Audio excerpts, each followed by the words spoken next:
Guys, எல்லாருக்கும் இனிய காலை வணக்கம். பர்வதமலை போயிட்டு கீழே எப்படியோ இறங்கிட்டேன். ஆனால் காரில் வரும்போது ஒரே தலைவலி, வாமிட் சென்சேஷன். ஏன்னா வெயில் ஒத்துக்கல உடம்புக்கு. ஏறின கையோடு இறங்குனது வேறு.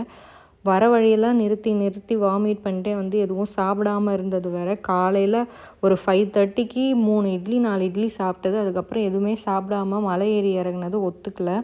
ஸோ நைட்டு வீட்டுக்கு வந்தோடனே அம்மா ஒரு 2 இட்லி ஊட்டிட்டு நீ போய் படு, ரெஸ்ட் எடுன்னு சொல்லி அம்மா தான் பார்த்துக்கிட்டாங்க.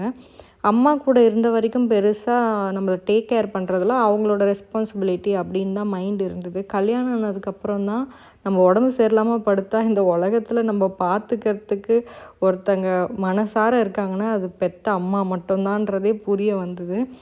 எனக்கு உடம்பு சரியில்லைன்னா கௌதம் என்னை நல்லா பார்த்துப்பான். ஆனால் அவனுக்கு சமைக்கலாம் பெருசாக தெரியாதுன்றதுனால நான் எங்கள் அம்மாவை ரொம்ப மிஸ் பண்ணுவேன்.